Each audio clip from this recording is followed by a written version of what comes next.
What's up, everyone? It's your favorite YouTuber, Afterfought, and today I will be going over an underrated but wonderful video game. It's called Going Under. Going Under is an indie roguelike game featuring a startup company and an intern named Jackie, unpaid, who must go through the dungeons of failed startups in order to save her own company and because it's part of her intern tasks. The game is developed by Aggro Crab and Team 17 Digital. As usual, I'll go over the story, the gameplay, and the ironic parts of both of them. Story time! The game starts off with you, Jackie, being hired for Fizzle, a startup that focuses on energy drinks. The best part of the startup is that it is supposed to replace breakfast, lunch, and dinner. Take that, soda companies! Now that is productivity. On top of that, you get to know your co-workers. There's Swamp, Kara, Fern, Marv, and others who will help you throughout your journey towards your productivity. Each of them have unique roles in the company and in the game, and they develop throughout the story. You must go through different startups and defeat their bosses so that you don't go under. Pun intended. There are different apps such as dating simulators, cryptocurrencies, and job hunting apps. The game clearly riffs on modern conventional companies, and it does it pretty well. The satire in the game is clearly well placed, and it all makes fun of the nature of startups, with examples being the ones in Silicon Valley. Overall, I love the story. It's really funny, and the characters you meet have wonderful dialogue that gets you to care about the game and its world. Listening to the characters is a blast in its own. Now we're going to move on to the gameplay.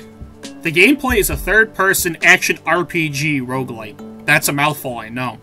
On top of that, the game's combat is very interesting.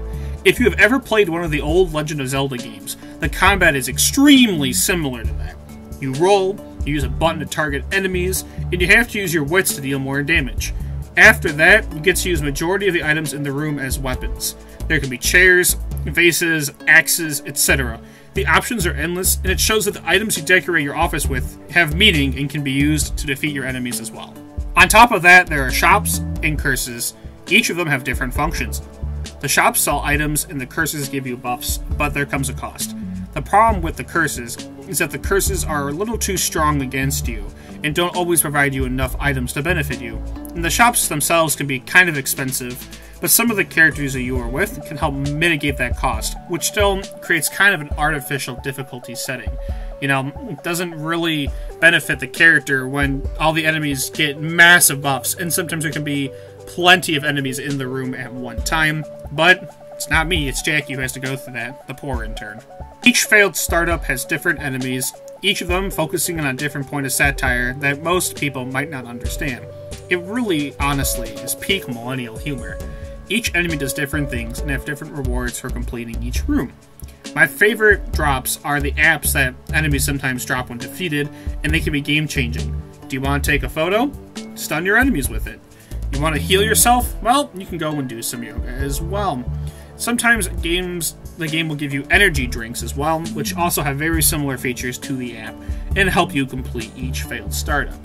The items are funny, and the characters themselves give out really hilarious dialogue when you either talk to them, or when you interact with them in a certain way. Each mechanic of the game really shines in that aspect with the satire and the humor. To top that off, each failed startup has different mechanics and special rooms that can help you out. For example, in the Winky Dink dungeon, this is the dating simulator, you have to match with an enemy in order to get them as your boyfriend or girlfriend, or slime friend, as part of the game's mechanics. The cryptocurrency one, Styx Coin, makes you collect a bunch of cryptocurrency, and once you complete that, you get special rewards from different cargo drop drone companies. It's really funny to see the different mechanics and enemies you have to defeat in order to collect certain rewards, which usually end up being select bonuses or weapons. The game also gives you different perks, some throughout the level and some when you beat a lot of enemies. It really helps, and each perk does something different.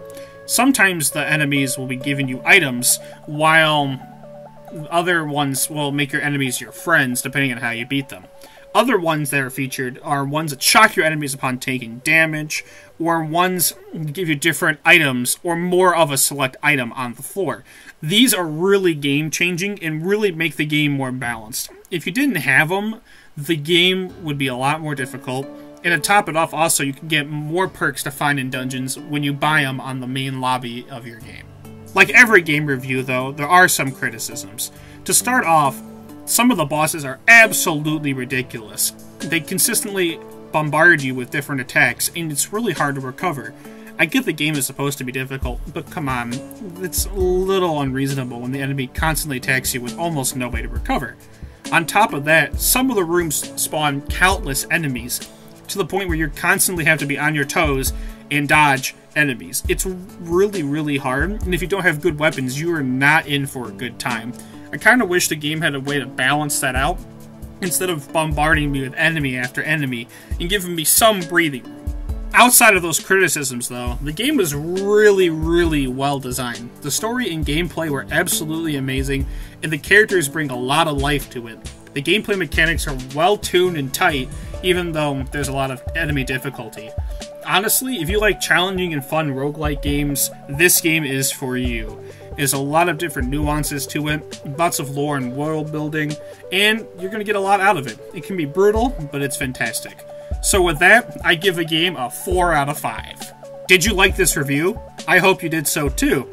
Don't forget to hit the like, subscribe, and follow button, along with that bell for notifications, and check out the links in the description in order to view more content from Afterfought and the hit content series After the Fought. Thank you and have a great day. And we'll see you next time.